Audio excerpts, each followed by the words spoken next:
నందనార్రని ఒక భక్తుడు. ఒకప్పుడు ఆయనకి చిదంబరం వెళ్లి నటరాజస్వామి దర్శనం చెయ్యాలి అనిపించింది. యజమాని దగ్గరికి వెళ్ళి అడిగాడు చీకటి పడుతుండగా, అయ్యా రేపు చిదంబరం వెళ్లాలనుంది, నటరాజస్వామి దర్శనం చెయ్యాలనుంది, నేను వెళతాను, నాకు అనుమతి ఇవ్వండి అని అడిగాడు. ఆయన మహా ఐశ్వర్యవంతుడు, మంచి మదోన్మత్తుడై ఉన్నాడు.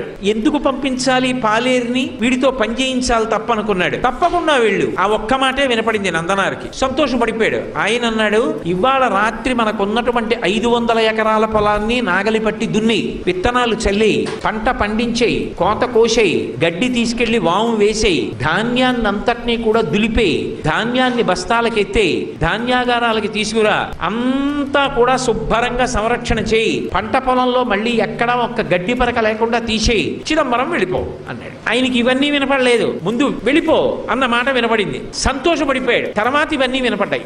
అలాగే అన్నాడు, వెళ్ళిపో అన్నాడు కదా అన్న సంతోషంలో గబగబా పొలానికి పరిగెత్తుకొచ్చాడు. కటిక చీకటి, రాత్రి 7-8 అవుతోంది. తెల్లవారేటప్పటికి చిదంబరం వెళ్ళాలని కోరిక. రాత్రంతా నడిస్తే కానీ చిదంబరం వెళ్ళలేడు. అవుతుందా?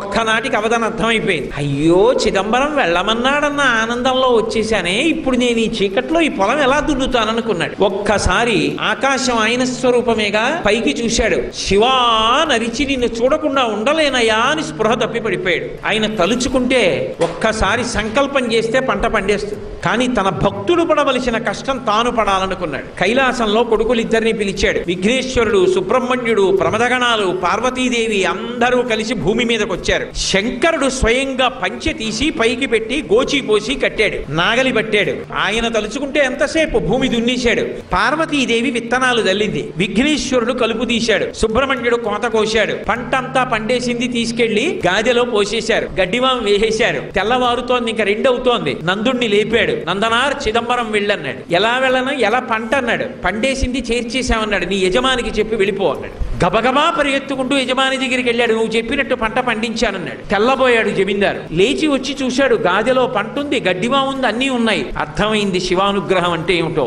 నందనార్ కాళ్ల మీద పడ్డాడు. నీ భక్తి నాకు అర్థమైంది నందుడా, వెళ్ళిపో చిదంబరానికి, నేను కూడా మారిపోయాను, ఇక పైన ఇలా ప్రవర్తించనన్నాడు. చిదంబరం వెళ్ళాడు. అర్చకులు ఆయన పట్ల చాలా కఠినంగా ప్రవర్తించారు. అగ్నిలో ప్రవేశించు, నీకు దేవాలయ ప్రవేశం చేయిస్తా ఉన్నారు. అగ్నిహోత్రాన్ని రగలిస్తే శివుడికి నమస్కారం చేసి అగ్నిలోకి వెళ్ళాడు. అగ్నిహోత్రం పుష్పమాల అయి ఆయన మెడలో పడింది. శంకరుడి దగ్గరికి వెళ్ళి నటరాజస్వామిని చూస్తూ ఆనందపడిపోయాడు. ఆ సంతోషంలో చూస్తుండగా నందునిలో ఉన్న తేజస్సు వెళ్ళి నటరాజస్వామి యందు ఐక్యం అయిపోయింది.